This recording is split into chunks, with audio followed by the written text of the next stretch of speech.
Donc, nous allons parler sur ce temps de midi de deux choses, en fait. D'une part, de plateforme et de proposition de valeur. Donc, on va essayer de réunir un peu ces deux concepts-là et de les approfondir quelque peu.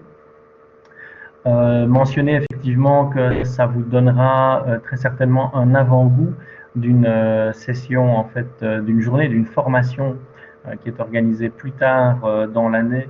Et c'est une formation donc, que j'aurai le plaisir d'animer sur ce même sujet, mais de manière évidemment beaucoup plus poussée et avancée. Ici, comme je le disais, c'est un avant-goût.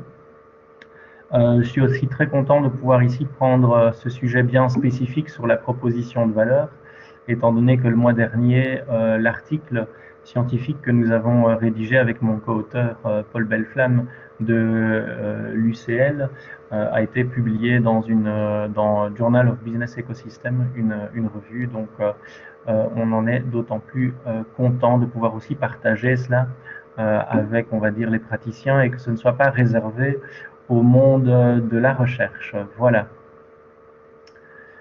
Alors, l'agenda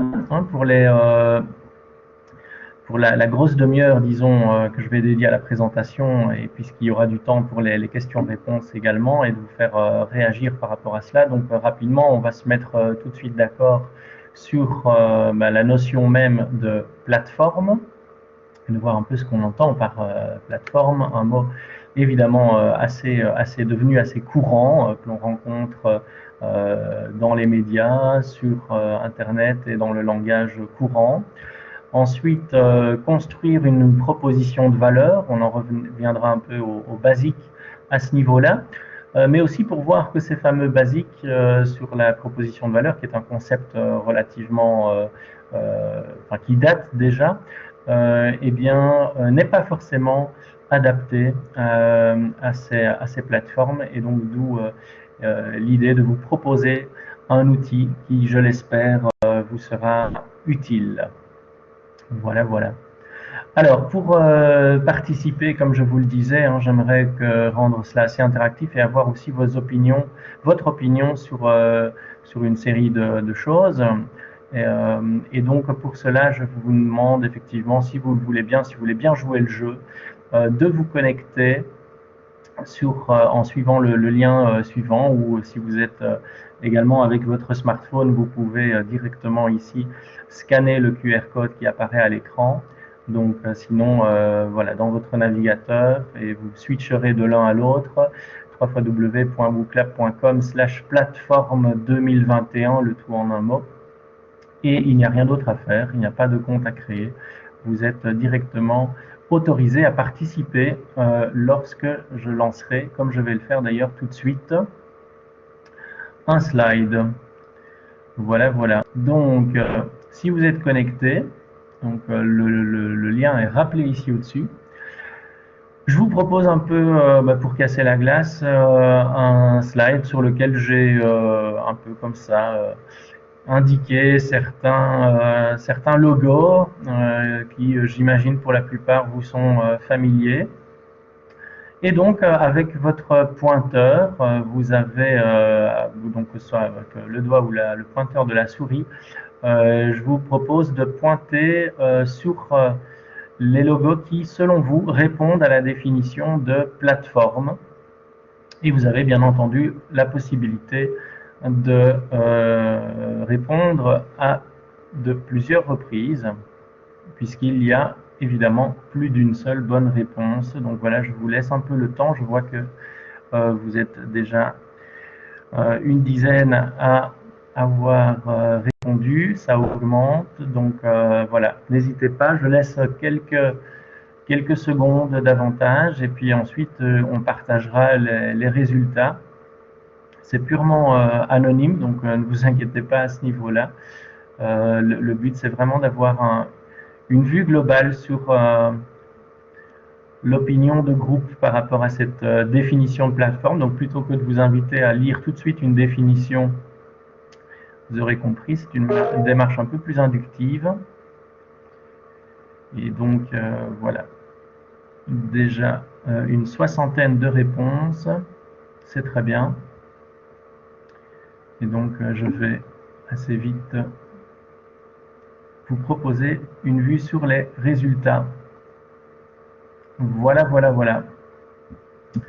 Eh bien, c'est intéressant parce qu'effectivement, vous voyez qu'on a une majorité axée sur Spotify, Booking, mais nous avons également quelques réponses un peu moins nombreuses sur notamment le salon Batibo,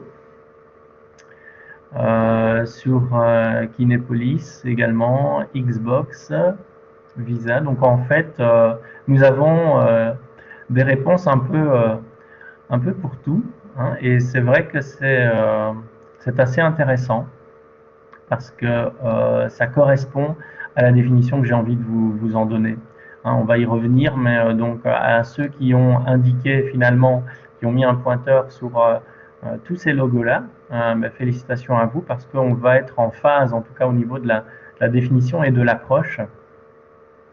Alors la définition d'une plateforme telle que récemment en tout cas proposée dans la littérature en stratégie et en économie, c'est un business qui est basé sur des interactions qui sont créatrices de valeur entre des producteurs et des consommateurs externes. Donc finalement, on est très proche d'une définition d'intermédiation. On va considérer ici que la définition de la plateforme, et pour être plus exact encore, on devrait parler de two-sided platform ou de plateforme à double versant, mais ce qui au final revient à parler d'intermédiation. Donc, on va mettre de côté, si vous le voulez bien ici, la notion de plateforme sur le sens assez commun que l'on rencontre aujourd'hui. Si vous entendez un entrepreneur qui dit « je vais lancer ma plateforme » et il entend par là qu'il va ouvrir un site internet ou un webshop, un e-shop sur son site et qu'il vous dit « voilà, ce sera ma plateforme de vente ». Évidemment, c'est correct, on comprend qu'il s'agit d'un site internet, mais cela ne rentre pas dans la définition de plateforme à double versant ou en tout cas du principe d'intermédiation par plateforme. Donc, ce principe, il est défini par Parker, Van Alstyne et Choudhary dans leur très bon bouquin et best-seller Platform Revolution, sorti, comme vous le voyez, il y a 5 ans, et qui consiste ce principe à générer des rencontres entre des utilisateurs afin de faciliter l'échange de biens, de services ou de monnaie sociale, permettant la création de valeur pour tous les participants.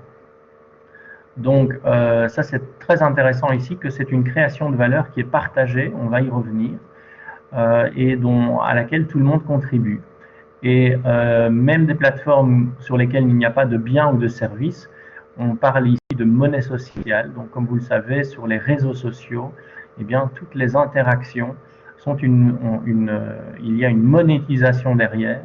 Donc même si vous ne le percevez pas immédiatement, mais aujourd'hui de plus en plus, les consciences sont éveillées au fait que toutes ces interactions, qui semblent a priori anodines et assez légères et parfois futiles, en fait représentent une valeur économique pour les acteurs qui savent les traiter.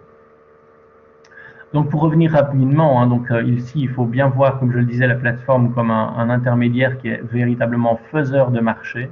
Alors bien entendu, les exemples évidents, je ne vais pas revenir dessus, mais si on prend, je veux dire, voilà, par exemple, ici il n'y avait pas beaucoup de réponses, il y en avait 2 sur le système Visa et des cartes de crédit. Il faut savoir que c'est l'exemple le plus ancien qui a été cité par les premiers auteurs lors des premières publications scientifiques sur la théorie des marchés à multiples versants. Ils ont utilisé cela pour indiquer que d'un côté, en fait, vous aviez le grand public qui avait la possibilité de détenir une carte de crédit, et de l'autre côté du marché, vous aviez en fait les commerçants qui avaient le choix d'accepter ou de refuser ce type de moyen de paiement. Et donc, il faut voir cette carte de crédit comme véritablement une plateforme, puisqu'elle va, le but pour une entreprise telle que Visa, et c'est la même chose pour Mastercard ou American Express, c'est véritablement de faire en sorte qu'il y ait un nombre très important d'acteurs des deux côtés du marché qui rejoignent la plateforme. Évidemment, qui auront chacun et chacune des motivations qui peuvent être différentes. Alors, j'entends parfois des notifications, donc je ne vois pas, comme je partage mon écran en entier, s'il y a des questions ou des réactions, n'hésitez pas à brancher votre micro, ou sinon Anne, n'hésite pas si tu vois une question véritablement que je peux prendre immédiatement, pas de souci. Oui. Alors actuellement, il y a une personne qui a levé son bras visiblement. Je ne la repère pas dans la liste. Donc, si elle peut brancher son micro pour qu'on l'entende. Bon, elle a peut-être changé d'avis. D'accord, pas de souci. De toute façon, si elle change d'avis à nouveau, comme je le disais en fin de session, il y aura suffisamment de temps pour l'échange. Voilà. Mais donc le principe est bien celui-là. Hein. Si je prends ici, je vais prendre un dernier exemple avec les cinémas qui souffrent actuellement. Et ici, je prends Kinépolis. Eh bien, Kinépolis en tant que tel ne produit pas en fait les films. Il ne fait qu'effectivement les diffuser. Donc, il procure une infrastructure qui sont les cinémas pour mettre en relation d'un côté, je vais dire, des producteurs de films et de l'autre, le grand public. Et donc, il y a véritablement ce mécanisme d'infrastructure physique, en l'occurrence ici, mais qui vise bien à mettre en relation différentes parties du marché. Parfois, il y a deux versants et parfois bien plus. Alors, alors ici, vous avez, je suppose que vous aurez reconnu de quoi il s'agit à l'image. C'est un pipeline, un gazoduc ou un oléoduc, mais en anglais, donc pipeline. Et pourquoi en fait cette image? Bien parce que le terme de pipeline s'est popularisé ou s'est généralisé dans la littérature pour représenter l'antithèse, j'ai envie de dire, de la plateforme, c'est-à-dire la vue très traditionnelle de ce qu'est une entreprise et de ce qu'est la création de valeur au sein d'une entreprise. Donc c'est quelque chose qui est relativement linéaire, qui est composé de plusieurs segments, qui est assez rigide en soi, qui n'est pas très flexible et qui est unidirectionnel dans le sens où la valeur évolue de façon directionnelle. Donc ici, vous avez, si vous voulez, une vue où généralement vous avez des fournisseurs à l'entrée, vous avez vos clients à la sortie et vous avez toute une série d'étapes, si vous connaissez le terme de chaîne de valeur. Vous avez effectivement voilà, les activités de sourcing, les activités de production, de distribution, le service à l'après-vente, bref, toute une série de phases, d'étapes dans le processus qui va de vos fournisseurs à vos clients.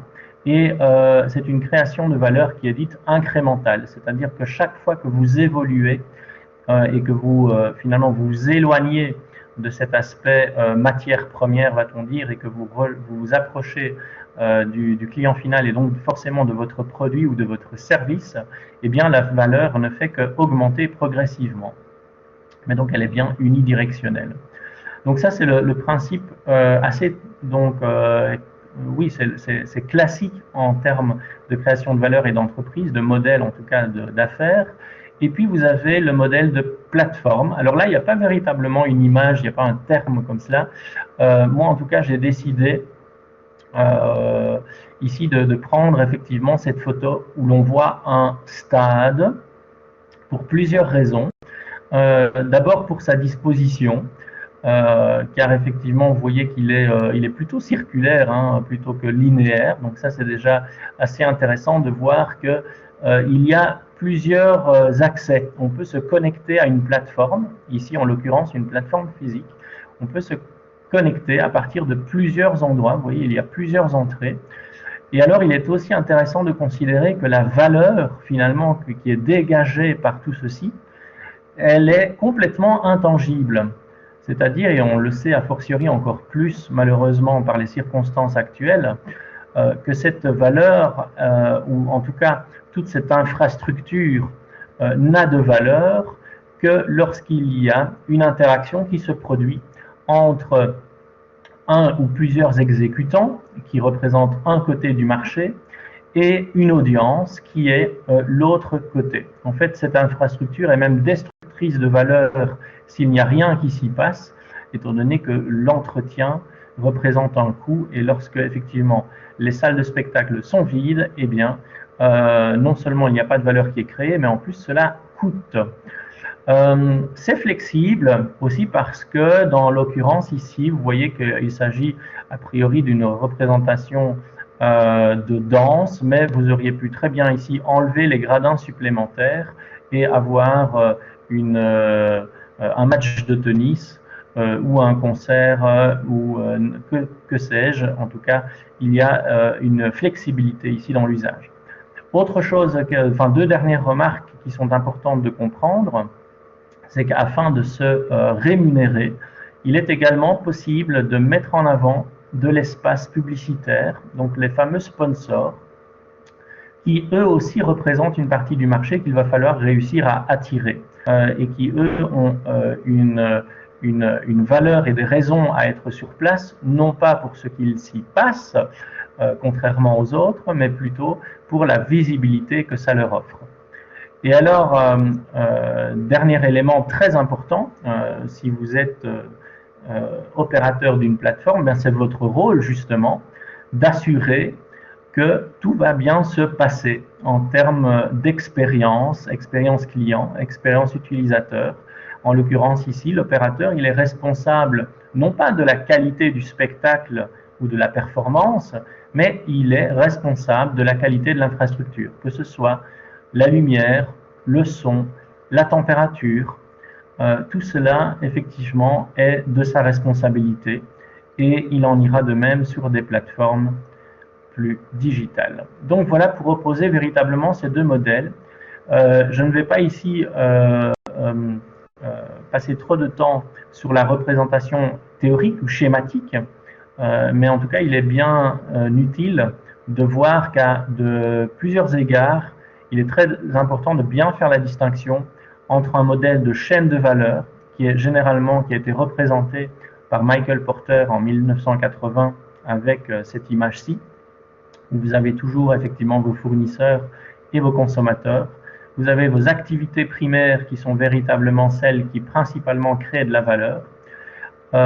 Et vous avez aussi des activités de support, une marge bénéficiaire. Alors que sur la plateforme ici à droite, vous voyez que les rentrées finalement, reviennent, il y a des droits d'entrée que vous pouvez exiger. Vous avez aussi des rentrées publicitaires. Vous pouvez avoir de la monétisation de données. Bref, il y a véritablement ici une infrastructure d'échange.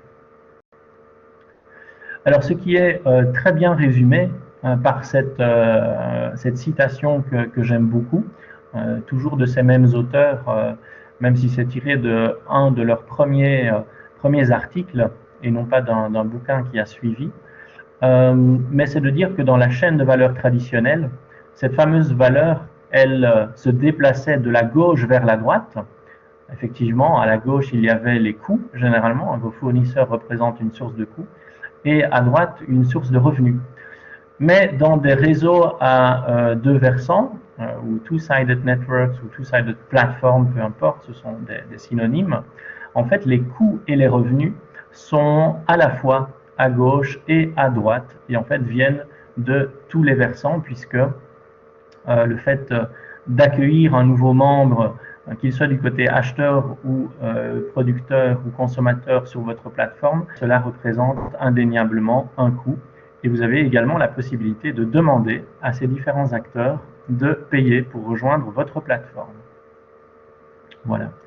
Je ne sais pas si c'est clair jusqu'ici, si vous me suivez. N'hésitez pas à poser vos questions.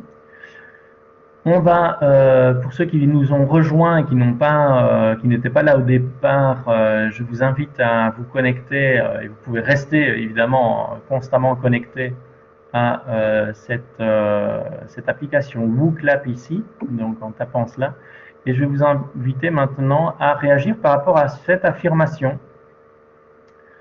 Toute simple en fait. Une plateforme est digitale par nature et est un concept relativement récent. Je vous demande de vous prononcer rapidement par rapport à cela. Et donc voilà, simplement, si vous êtes d'accord, pas d'accord, oui, non, ou si vous n'avez pas d'avis réellement sur la question. Donc voilà, tout simplement. Je vous laisse répondre. Après, je pense également vous avoir quand même donné pas mal d'indices. Et la question est plutôt simple. En effet, donc une majorité à 83% de non. Effectivement, une plateforme, en tout cas telle qu'on le voit ici, n'est pas nécessairement digitale par nature, est un concept, alors qu'il n'est pas effectivement récent, on va le voir dans un instant. Donc pour vous donner effectivement finalement des exemples ou des catégories d'exemples pour montrer que les plateformes ne sont pas nécessairement digitales, j'ai cité là tout à l'heure, vous aviez Batibo, mais finalement le salon de l'agriculture ou le salon de l'auto, tout cela, ce sont en fait, c'est du business, mais du business qui consiste à de fait mettre en relation des personnes. Donc c'est une plateforme très physique, mais ça reste un business de plateforme. Tout ce qui est galerie commerciale également, hein, vous avez vous avez d'un côté je vais dire, toutes les marques, tous les magasins qui louent des espaces, et de l'autre côté les consommateurs, mais le fait de véritablement mettre en œuvre, investir dans un projet de galerie commerciale, c'est un modèle de nouveau de plateforme où vous allez vous rémunérer sur de multiples versants. Les bonnes vieilles pages jaunes, hein, là aussi typiquement on y reviendra. Les journaux, puisque si les journaux ne pouvaient pas contre la publicité, effectivement le modèle qui est déjà en danger serait d'autant plus mal embarqué, si j'ose dire, si on évitait la publicité. Les moyens de paiement, j'en ai déjà parlé, et puis il y a aussi des exemples dans la littérature qui analysent en fait les mécanismes de prix, de pricing dans certains, pour les nightclubs, donc en faisant en fait du pricing différencié selon qu'il s'agit de filles ou de garçons, en comptabilisant sur les effets croisés et les effets attendus. Donc généralement, la littérature, en tout cas des modèles économiques, ont démontré qu'il y avait une profitabilité plus grande lorsque vous aviez un prix plus faible, voire une entrée gratuite du côté féminin et un côté payant pour les garçons. Je ne commenterai pas, j'imagine que vous aurez compris aussi pourquoi. Alors, ça a été prouvé. Nicolas, je me permets une petite seconde de t'interrompre. Donc, j'ai une personne qui a mis une remarque dans le chat. Donc, voilà, soit on met un moment la parole, soit on lève la main alors pour prendre la parole. Donc, ça, c'est un peu toi qui dit à quel moment ces remarques peut être mentionnées. Oui. Mais si c'est en rapport direct avec ce qui vient d'être dit, et pour autant qu'on ne les prenne pas toutes, je pense qu'effectivement, il n'y a aucun souci pour que je puisse réagir à une remarque. Et si c'est plus général, disons, on peut y revenir à la fin, mais je pense que autant le faire maintenant si la personne veut prendre la parole ou si tu veux relayer le commentaire, pas de souci. Mais ici dans le commentaire, donc j'ai OK, mais dans le futur, elles seront de plus en plus digitales. Oui, tout à fait d'accord. Il y a véritablement un accroissement et c'est pour cela qu'on parle de plus en plus de ces fameuses plateformes digitales et que lorsqu'on entend aujourd'hui le mot plateforme, on pense immédiatement normalement à quelque chose d'assez virtuel. Donc tout à fait, c'est une tendance et qui n'est pas prête de s'arrêter. Mais voilà, donc je suis tout à fait d'accord avec cette remarque, mais il ne faut pas oublier qu'encore à l'heure actuelle, il y a des plateformes qui n'ont pas grand-chose de digital comme vous le voyez. Et d'autre part, il faut savoir que les mécanismes économiques qui expliquent en fait les stratégies opérées par les plateformes sont généralement très proches. Et finalement, le fait que ce soit digital ou physique, eh bien, les mécanismes derrière de décision, notamment comme je le disais, que ce soit de pricing ou de stratégie d'onboarding ou de captation de clients, sont généralement assez semblables. Donc le digital n'a pas nécessairement réinventé les règles en vigueur. Très bien, Nicolas. Pour vous donner... Oui. Mais excuse-moi, j'ai une personne qui a levé la main et c'est M. Jouveau, donc... Oui, si je peux, juste une question de clarification, parce qu'on voit que dans tous les exemples ici, soit on mentionne explicitement sponsor, on voit quand même l'importance de l'aspect publicité, puisque les pages jaunes, il y avait un aspect lié à la publicité aussi. Dans les nightclubs qui se veulent un peu plus spécifiques, mais on voit pas mal de sponsoring sur certaines activités. Chez Visa, on parlait de Visa, on voit clairement qu'il y a tout un aspect de sponsoring avec des partenaires, comme ils parlent. Est-ce que ça veut dire qu'une plateforme a systématiquement, je dirais, dans ses moteurs, un aspect sponsoring et publicité pour pouvoir exister? Très bonne remarque, merci beaucoup. Je ne dirais pas systématiquement, il existe des exemples où ce n'est pas le cas, mais effectivement, ça tend de plus en plus, en fait, dès que la plateforme atteint ce qu'on appelle la masse critique, puisqu'il y a beaucoup d'appelés peu d'élus dans les grandes plateformes dont on entend souvent parler. En fait, il y a à partir d'une certaine taille un mécanisme qui sera un cercle vertueux d'auto-renforcement qui va faire que plus vous avez des acteurs d'un côté du marché, plus ça va attirer d'autres acteurs. Et effectivement, lorsqu'on atteint cette taille critique, la plateforme très vite va comprendre toute l'utilité à condition de doser correctement l'ampleur de la visibilité de ces annonces et des annonceurs. Eh bien, elle va comprendre toute l'importance de pouvoir également se rémunérer sur le comté sponsoring. Par ailleurs, il y a des plateformes qui n'existent, je pense aux réseaux sociaux, dans un premier temps en tout cas, que de par effectivement cet aspect publicitaire.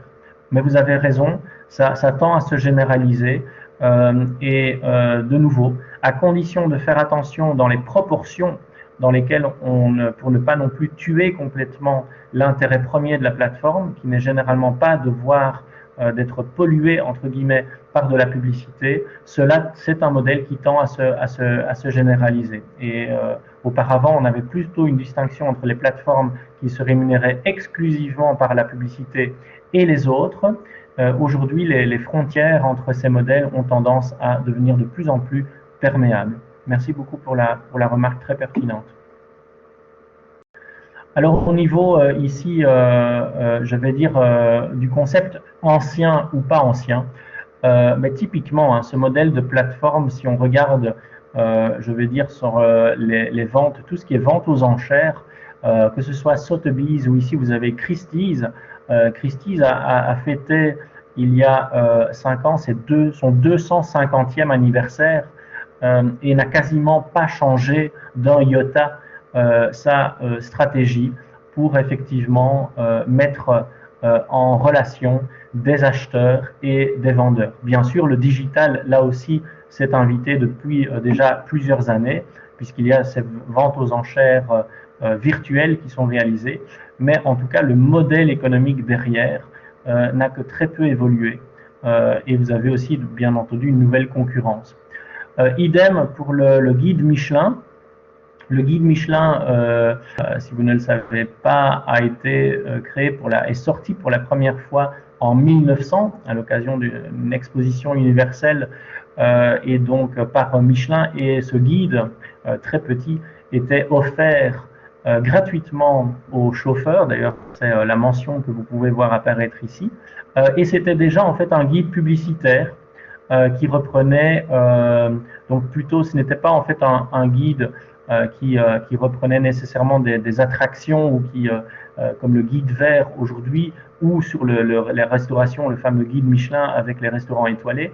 Ici, on était véritablement sur un guide publicitaire, donc il était finalement offert parce que le coût était, je veux dire, compensé par toutes les publicités à l'intérieur, qui étaient évidemment des publicités mais que ce soit effectivement sur différents lieux, des garages ou certains lieux de restauration effectivement, certains hôtels.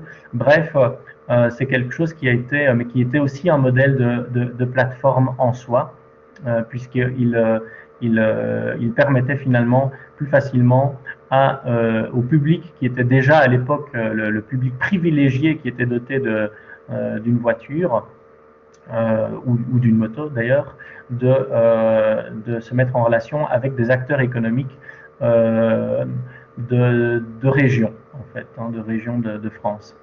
Donc finalement, c'était un peu le trip advisor de l'époque, je dirais ici. Un autre exemple ici pour sourire un peu sur, je veux dire, le côté assez charmant de cette affiche qui date de 1924 et qui est en fait un goûter matrimonial organisé par l'association des célibataires repentants. Et donc voilà, là aussi finalement un business on dirait d'événementiel qui servait un peu comme vous avez finalement j'aurais pu prendre aussi des agences matrimoniales, mais c'était aussi là le Tinder. Donc rien de neuf en termes de besoins. Vous voyez que les besoins sont assez semblables, mais il est vrai qu'aujourd'hui, avec la digitalisation, vous avez de nouveaux acteurs qui apparaissent. Alors, je vais vous poser une autre question ici, puisqu'on va maintenant rentrer dans le vif du sujet avec la proposition de valeur. J'aimerais vous demander si ce fameux concept de proposition de valeur vous est familier. Et donc, je vous propose ici de répondre avec ces 4 propositions, vous l'aurez compris.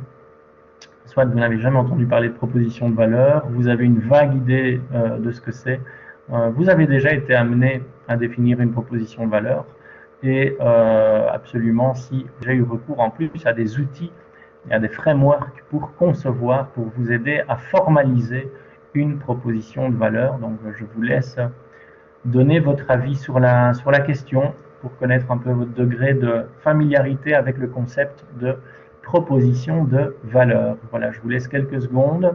Si vous venez de nous rejoindre, vous voyez que tout en haut de l'écran, vous avez le lien vers cette application WooClap que nous utilisons d'ailleurs régulièrement avec nos étudiants. C'est un des outils qui, lors d'une récente survey chez nos étudiants, a été déclaré comme un de leurs outils préférés.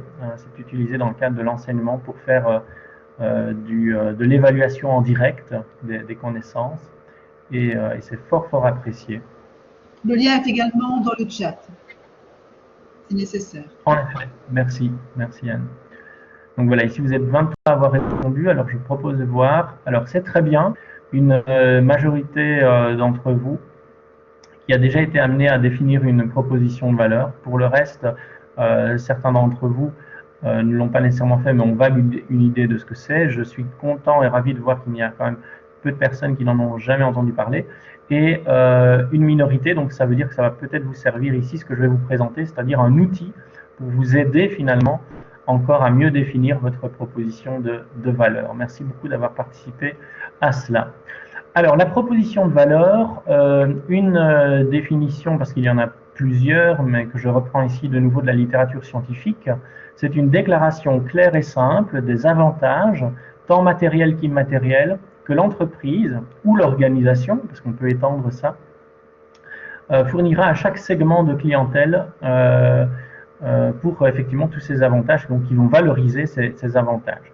Alors la proposition de valeur, elle peut être utilisée à différentes fins, que ce soit dans la formulation de votre stratégie, de vos plans stratégiques, d'une campagne de promotion pour évidemment ne pas manquer la cible.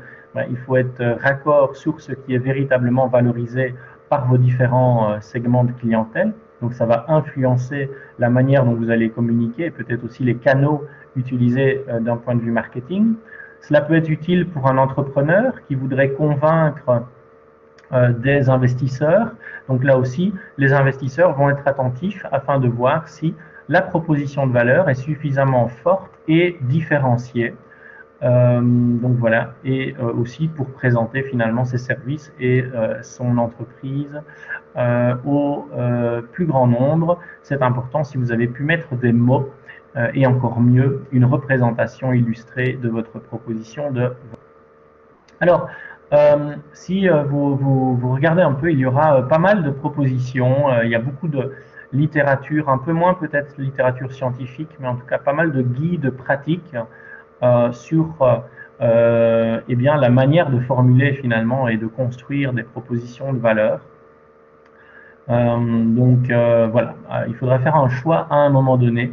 Ce qui est assez intéressant, c'est que depuis une dizaine d'années, il y a quand même un outil qui a eu tendance à s'imposer. Et pour cause, je suppose que vous avez déjà entendu parler du Business Model Canva. C'est l'un des outils en stratégie qui est le plus répandu selon une étude juste après la SWOT. On considère que le Business Model Canva est assez répandu. Donc, à l'intérieur de ce Business Model Canva, vous avez une partie qui s'appelle proposition de valeur. Et Pinier, Oswalder, les auteurs, ont ensuite créé un canevas spécifique à la proposition de valeur, qui est celui-ci. Donc, vous voyez, The Value Proposition Canva. Vous pouvez le trouver sur le site, sur leur site Strategize, où vous pouvez même downloader, télécharger des templates vierges et tout ce qu'il faut pour faire vous-même en fait votre propre session de brainstorming et de définition de proposition de valeur, en mettant en avant, comme vous le voyez, le profil de votre segment de clients, en regardant sur les bénéfices qui sont recherchés, mais aussi les problèmes, les aspirations, et de traduire cela dans une carte de valeur où l'on va avoir les créateurs de bénéfices qui vont répondre aux bénéfices forcément recherchés, des solutions pour les problèmes, et au final, les deux seront intégrés ici à gauche dans une solution intégrée de produits et de services, puisque le but c'est de se dégager d'un produit ou d'un service isolé, mais d'aller de plus en plus vers une proposition de valeur intégrée, une solution en somme.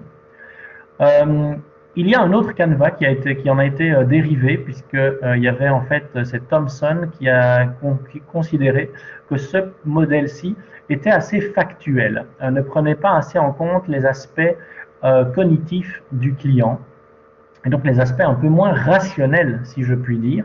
Et il a proposé un Canva qui lui aussi est intéressant, et comme vous le voyez, qui fait appel effectivement toujours aux besoins, ici en bleu, et donc aux fonctionnalités qui y répondront, qui sont les aspects rationnels, mais aussi aux aspects un peu émotionnels finalement. Et donc les désirs, mais aussi en tenant compte des peurs, des appréhensions, qui pourraient être effectivement reliées un peu aux problèmes que l'on a mentionnés auparavant.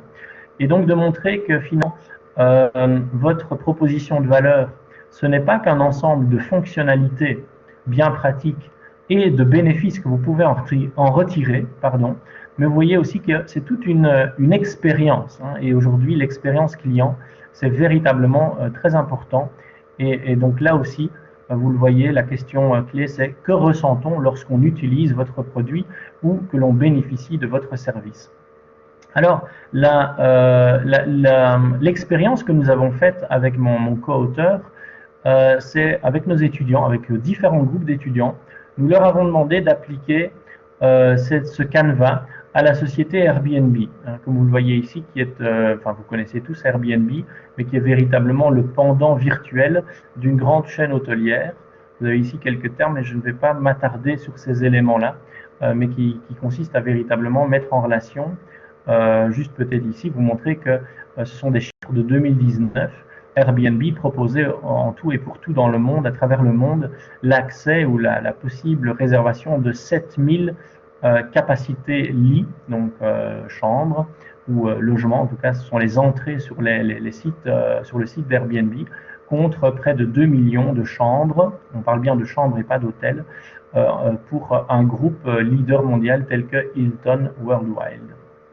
Bref, voici ce que ça a donné. Nos étudiants étaient, ici c'est une solution, enfin une vue qui rassemble, je veux dire, les étudiants de plusieurs groupes d'étudiants, et ceux dans différentes institutions.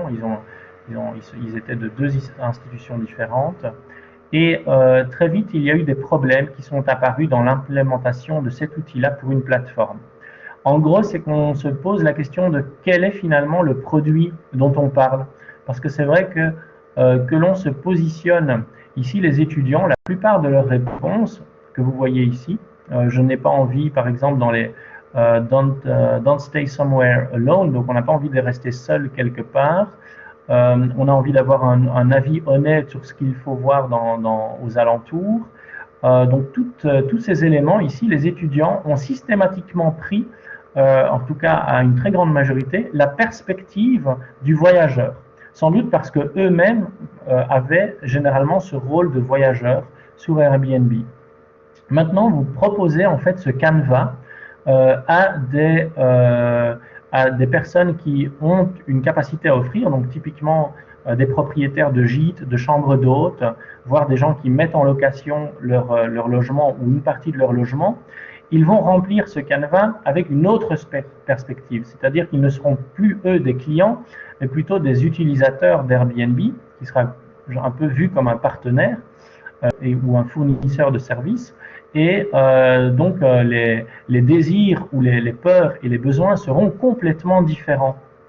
Les buts recherchés seront également conflictuels. Pour ne prendre qu'un exemple, en termes d'hôte, si vous êtes un hôte, vous aurez envie d'avoir une garantie sur le fait que même si un client annule ou ne se présente pas, ce qui arrive ce qui arrivait en tout cas également, vous serez quand même tout de même payé, vous aurez une garantie là-dessus. Alors que sur le point de vue du voyageur, il y a une envie forcément de valoriser une grande flexibilité, c'est-à-dire de pouvoir annuler sans frais jusqu'à la dernière minute, ce qui serait un idéal. Et la plateforme Airbnb, mais c'est valable pour toute plateforme, va devoir en fait réaliser ou en tout cas définir une proposition de valeur qui trouve un juste équilibre entre ces deux côtés et parfois même plusieurs côtés du marché. Et donc ce n'est pas quelque chose qui est évident. Et donc cette vue-ci est compliquée parce que, vous l'aurez compris, elle ne propose, en tout cas de renseigner, que la perspective d'un côté du marché. Et donc c'est ce que nous avons, à travers cet article que je mentionnais préalablement, cherché à prouver et à démontrer. Et il y a eu une forme de consensus. Il y a d'autres articles qui tendent à vouloir prouver la même chose. Je vais vous passer ici sur les aspects plutôt théoriques, ou en tout cas les arguments.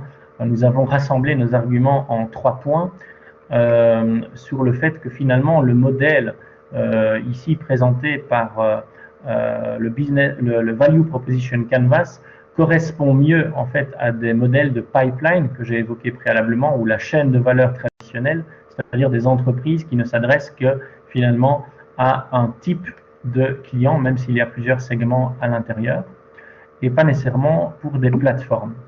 Et donc, le modèle que nous avons proposé, qui n'est pas ici illustré, mais qu'on peut rapidement voir de quoi il s'agit, c'est-à-dire que nous avons repris des éléments au centre, qui est la plateforme Airbnb, en reprenant, vous le voyez, la même idée, c'est-à-dire l'expérience, les bénéfices et les fonctionnalités, et nous avons ajouté un élément crucial, parce que dans la littérature sur les plateformes, l'élément crucial, et sur l'intermédiation en général, c'est l'aspect confiance.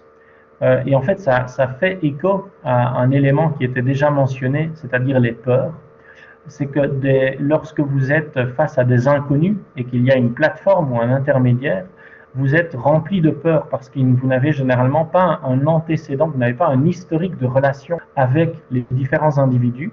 Et le but n'est pas nécessairement de répéter la transaction à long terme. Et donc finalement, la plateforme a une grande responsabilité, outre le fait de proposer une expérience client intéressante et des bénéfices et des fonctionnalités, elle a un rôle très important à jouer sur la capacité à mettre en œuvre, à fournir des garanties sur la confiance.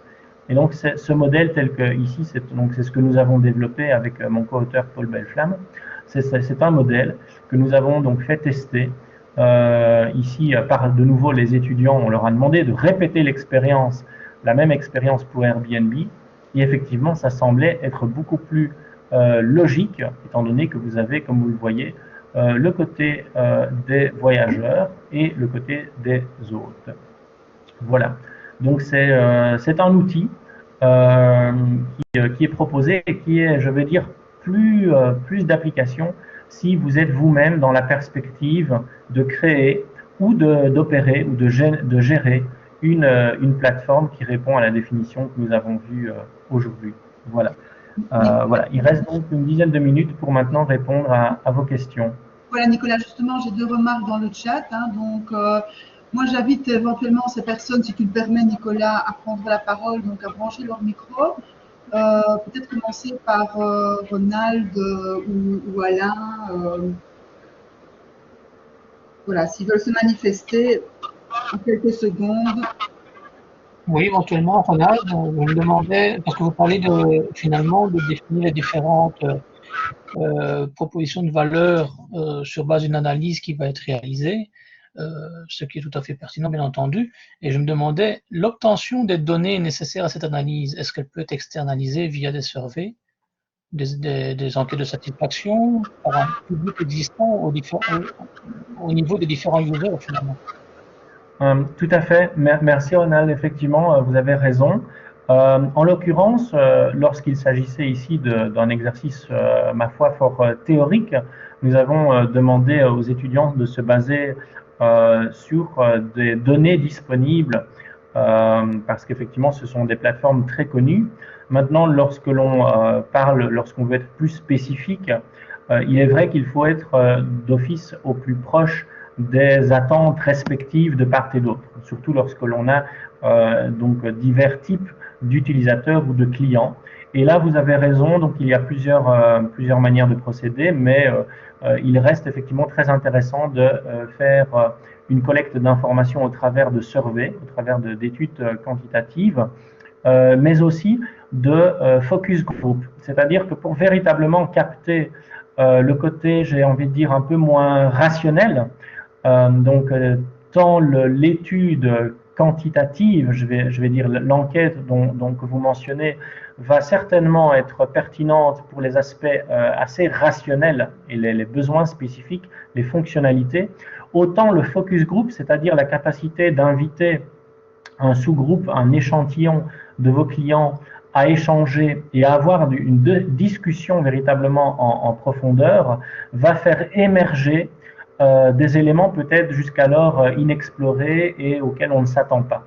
Et donc, j'aurais tendance, si vous en avez la possibilité et bien sûr les ressources et les moyens, et bien d'avoir plusieurs sources d'informations, que ce soit des informations primaires, c'est-à-dire que vous allez vous-même récolter, comme vous l'avez dit, voire des informations secondaires sur des études qui sont faites et qui existent par ailleurs pour alimenter justement ces éléments que vous allez mettre plutôt dans le côté, je dirais, droit sur le modèle, et ça va vous aider, vous, à construire la partie gauche du modèle. Merci pour votre réponse. Voilà. Je vous en prie. Oui, bonjour. Bonjour. Voilà, donc ma question, en fait, c'est pas une question, vous m'entendez? Oui, on vous entend, oui. Voilà, donc je reviens à mon petit message dans le chat, simplement pour dire que je sépare complètement et de façon étanche les vues de création de valeur selon les points de vue, parce que parfois il faut présenter un projet à une banque ou à un venture capital ou à des partenaires techniques ou à son personnel. Et donc là, les vues sont complètement différentes et séparées, mais c'est super intéressant évidemment d'avoir essayé de les rassembler pour les comparer. Hein, ça c'est vraiment ça c'était super intéressant parce que j'y avais jamais pensé. Je suis toujours parti du point de vue que je les séparais de façon étanche. Voilà. Ouais, merci Alain. Je crois que dans ce que vous dites, il y a quelque chose d'intéressant. C'est cette séparation, vous l'avez dit, pour un aspect de communication, je dirais, vous voyez. Vous avez dit, je ne m'adresse pas de la même façon à mes investisseurs ou à des banquiers ou à des clients. Et donc là, je pense que c'est intéressant de les réunir, comme on vient de le voir ici, pour des aspects d'analyse et pour finalement aussi définir la stratégie et pour venir renforcer ou pour mettre des mots ou pour représenter les choses. Et après, c'est vrai que la manière, c'est-à-dire le message, la manière dont vous allez communiquer, elle va pouvoir être adaptée.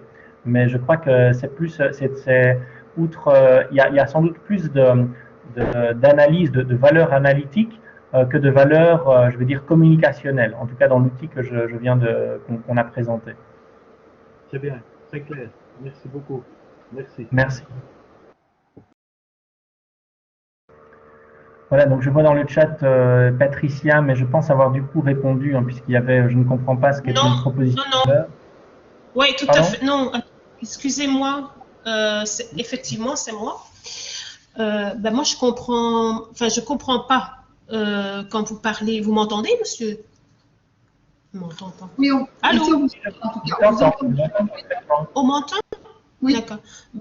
Effectivement, moi, comme j'ai mis, je ne comprends pas ce que c'est la proposition de valeur et je voulais que vous me donniez des exemples. C'est-à-dire que moi, j'ai créé une entreprise dans la cosmétique donc, et j'aimerais savoir, donc j'ai déjà une proposition de valeur qui est un service personnalisé. Est-ce que c'est ça? Est-ce que je dois aussi en avoir plusieurs? Ça regroupe quoi? Vous ne savez pas me donner un exemple? Par exemple, vous prenez une société et vous me dites plusieurs propositions de valeur dans la société pour que je comprenne exactement ce que c'est. D'accord, je comprends votre question. Alors, ce que vous venez de me donner, vous, comme exemple, en fait, c'est un argument. Ce n'est pas une proposition de valeur. La proposition de valeur, elle doit englober en fait le tout. Donc, c'est une formulation, c'est tous les avantages attendus, les fonctionnalités et les bienfaits donc qui seront procurés, mais vous pouvez ajouter effectivement des éléments grâce au modèle qui a été présenté. Tous ces éléments-là, ils doivent être présentés et formulés d'une certaine manière. Donc, si on en revient à la formulation ou à la définition que j'ai présentée dans mes slides, il s'agissait véritablement d'une déclaration. C'est-à-dire, c'est un peu comme une déclaration de mission ou une vision d'entreprise ou les valeurs de l'entreprise. Ici, on est sur une proposition de valeur qui, généralement, est à différents de segments de vos clients. Donc, c'est une manière véritablement de bien choisir les mots et de bien mettre l'accent sur ce qui va être fortement valorisé, en prenant en compte les aspects, comme je le disais, à la fois rationnels, mais aussi les aspects plus émotionnels. Donc, c'est la manière de verbaliser, mais aussi d'illustrer et de faire passer ce message. Donc, je ne dirais pas qu'il y a plusieurs propositions de valeur pour dire à chaque fois que vous avez un argument. Non, vous avez en fait plusieurs arguments qui, une fois qu'ils vont être combinés, vont former votre proposition de valeur. Après, il n'y a pas une seule manière de le présenter. C'est à vous à choisir les mots qui vont faire du sens et qui vont faire mouche auprès de vos clients. D'accord. Voilà.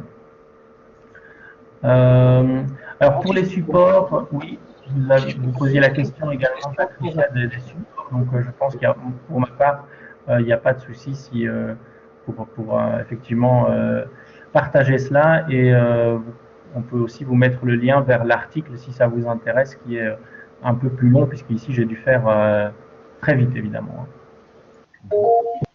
Éventuellement, j'aurais peut-être une question rapide, parce que vous avez parlé ici, donc c'est toujours Ronald, hein, au niveau des propositions de valeur. Ici, on parle de propositions qui, dans les exemples que vous avez donnés, sont souvent orientées d'un point de vue société commerciale. Est-ce que l'orientation devrait être différente si on parle de plateformes qui sont plutôt des plateformes publiques plutôt que des plateformes commerciales? Très bonne question, merci beaucoup Ronald, parce que c'est quelque chose qui me tient véritablement à cœur. Je l'aborde dans un ouvrage que j'ai publié en 2017 qui s'appelle Stratégie des organisations, où mon objectif est justement celui-là, c'est-à-dire de démontrer que les outils en fait de la stratégie et le canevas de proposition de valeur en fait partie, a une utilité pour des organisations, c'est pour ça que je parle d'organisation plutôt que d'entreprise, parce que j'estime que dès qu'il y a des bénéficiaires, donc je ne vais pas parler de clients nécessairement, mais dès que vous proposez un service ou je vais dire une offre, quelle qu'elle soit, mais que vous avez des bénéficiaires, je pense qu'il est très important de pouvoir communiquer dessus en recourant à des outils qui finalement, à la base, c'est vrai, ont été développés pour des organisations à vocation commerciale. Donc voilà, là aussi, on pourra, si vous voulez en savoir plus, je vous renvoie vers cet ouvrage. Voilà, donc on peut peut-être laisser la parole à Sylviane Piet, directrice de l'HEC. Bonjour tout le monde et un tout grand merci à toi Nicolas. Donc comme Nicolas vous l'a dit, ce que vous venez d'entendre aujourd'hui est un condensé d'une petite partie de ce qu'il vous proposera si vous voulez suivre cette formation de façon plus approfondie en une journée complète qui a lieu dans le cadre, ou soit tout seul, soit dans le cadre du certificat en digital transformation. Donc si vous voulez avoir plus de détails sur ce certificat qui donne plein d'angles de vue différents sur ce que sont les transformations digitales et entre autres aussi sur ce qu'il vient de vous dire avant, c'est la stratégie, pourquoi aller vers une stratégie digitale, etc. Ce module sur la stratégie vient d'avoir lieu mais aura encore lieu début de l'année prochaine. Donc voilà, n'hésitez pas à aller voir sur le site internet tout ce qui concerne ce certificat en digital transformation. Vous retrouverez ce module, vous en trouverez plein d'autres. Et si vous êtes ici aujourd'hui, c'est que je suis sûre que vous êtes passionné par cela, comme Nicolas l'est et comme nous le sommes tous. Et donc voilà, je me réjouis de vous recroiser à cette occasion ou à l'occasion d'un autre webinaire que nous organiserons. Et oui, on va vous mettre le lien vers le certificat. Je laisse Anne faire ça tout de suite. Et donc, vous verrez comme cela vraiment tous les éléments et tous les modules et tous les angles de vue qu'on peut avoir sur la transformation digitale. Encore un tout grand merci à toi, Nicolas. Pour ma part, c'était très clair. Pourtant, je ne suis pas une spécialiste du domaine. Et donc, j'imagine que pour tout le monde, ça devait l'être également. Vous aurez tous les liens, etc. Ne vous inquiétez pas. On va vous envoyer tout ça. Et voilà, je vous souhaite un bon appétit et puis à une prochaine fois. À très bientôt. Merci Sylviane. Merci à toutes et tous. Bon appétit. Au revoir.